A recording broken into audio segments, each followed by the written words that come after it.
Hi, this is Andrew Wolf. In this video, I'm going to talk about the common clinical presentation of a cancer patient. So I'm going to talk about the signs and symptoms that patients with cancers generally present with. So let's start by talking about the common chief complaint. Now, generally, I want to first talk about some of the sort of systemic or constitutional signs and symptoms that people tend to present with, and those are generally weight loss, fatigue, and fevers of unknown origin for greater than 7 days. All right, so these are sort of constitutional changes that can occur from cancer. Now, remember, if you refer back to the prior two videos where we talked about effects of cancer, these are most of these are due to the aberrant proteins that are produced by tumors, and these can be produced by relatively small tumors. So these changes can occur long before you have any mass effects from tumors. And these also can occur because of the increased metabolism that tumors have, and also because of the reaction from the immune system, right? So these all can lead to these fevers, fatigue, and weight loss. So these are sort of the top three changes, and so anytime you see a patient present with these, a red flag should go up somewhere in your mind that cancer is a possibility. Now, the other thing that can occur is a chronic cough, and a chronic cough tends to occur in patients that have a mass somewhere in the chest, and it could be, a mass that occurs in the lung parenchyma, or it could be a mass that occurs in an airway. And this can occur, this can cause a chronic cough. And this could be a dry cough, or it could be hemoptysis. Hemoptysis is a cough that produces bloody sputum, and this is generally caused by masses that are within the airway itself. Now, we talked in the last video about dysphasia that can occur from esophageal cancer.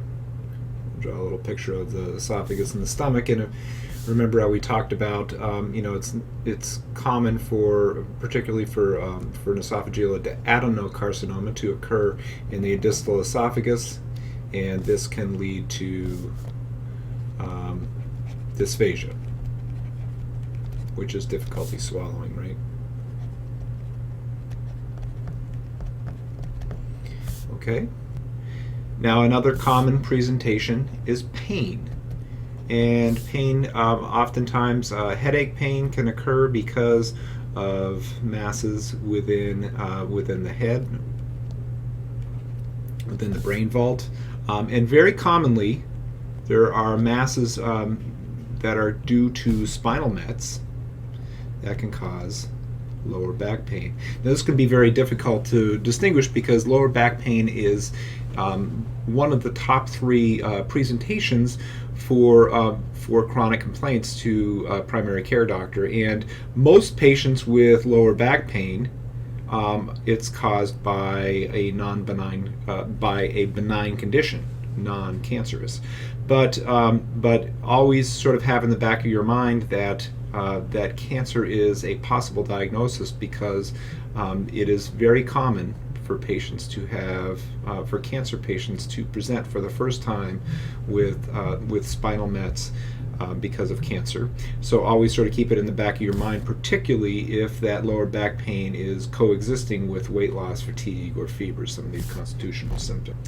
Now, another common presentation is GI bleeding. So that's particularly common with colon cancer. So if we have a friable tumor here somewhere in the colon, it can lead to bleeding. So GI bleeding. Or it can also cause acute changes in bowel or bladder habits. because of mass effect. And again, going with mass effect, we could have palpable masses, particularly palpable lymphadenopathy in the axilla or the groin or the cervical chain.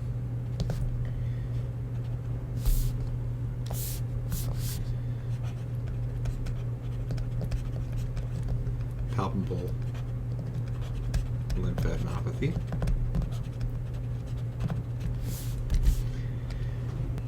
Or palpable masses in other areas, for example, with breast cancer or testicular cancer, or other visible masses, for example, melanoma that can show up anywhere on the skin.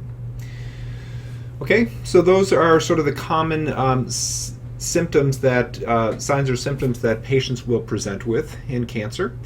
And now in my next video, I'm going to talk a little bit about oncological emergencies and some of the, spend a little bit of time talking about some of the more common oncological emergencies that you may see present in an acute setting.